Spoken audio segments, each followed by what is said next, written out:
we will keep this promise to the American people.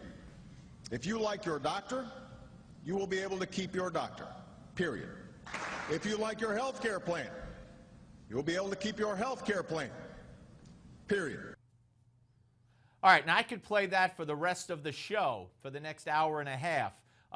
Probably different bites right along every time Obama lied to us. Joining us once again on the panel, the host of the Roger Hedgecock syndicated radio show, Roger Hedgecock, and the host of the Christopher Hahn Show, Christopher Hahn. And Christopher, when the president says in answer to, did you lie to the American public, meaning about just this, keeping your doctor, your plan, he said no. And then the explanation was, look, there was so much debate.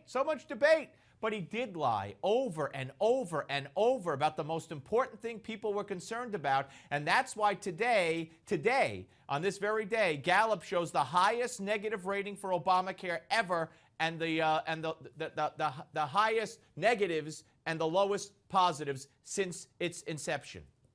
Well, I mean, after a campaign that's where most conservatives around the country rallied against it, and Democrats ran away from it ridiculously because there are 19 million Americans now that have health care coverage that otherwise wouldn't. 19? 19? The president said it was 10, but if you say 19, I'll take your word for it. Must be 19.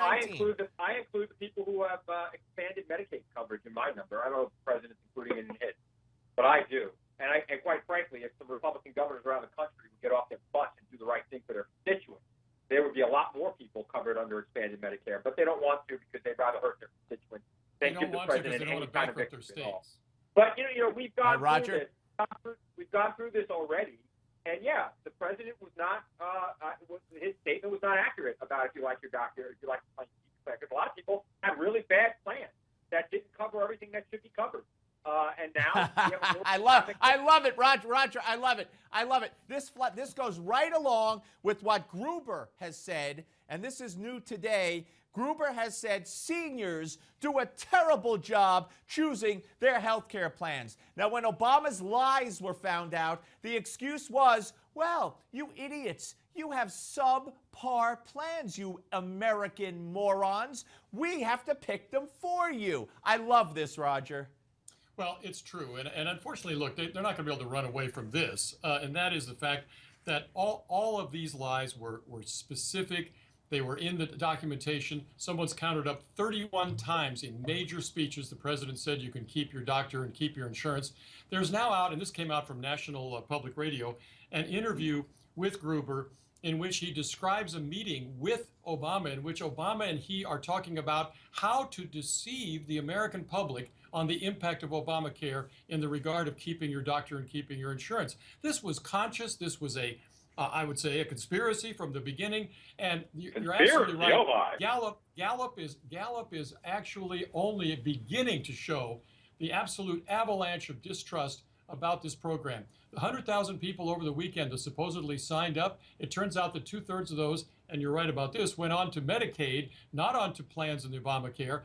The insurance companies are telling me privately, unless they get 13 million people signed up in Obamacare, they're not going to have a pool big enough to even meet the promises that they've made lately, and they're going to have to increase premiums even more dramatically than they've already been increased. Christopher, let me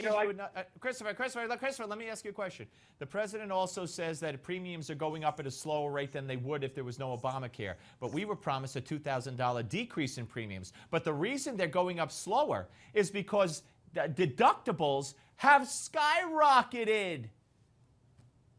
Look, I think that we need this is not a perfect plan. I would have gone for single payer, and then we wouldn't have to be talking about premiums and who's covered and who's not. But that would be great. You guys think it's communism. But David, if the Republicans have such a problem and they're so outraged and it was conspiracy, well, they have Congress now. They should do something about it. They should fix the plan. And they will. Roger and Chris, thank you both. Appreciate you both. Roger Hedgecock, Christopher Hahn. We're just plain out of time. I thank you very much. And there's no disguising that. I can't pull a Gruber on you. Give Me Five is next. Don't go away.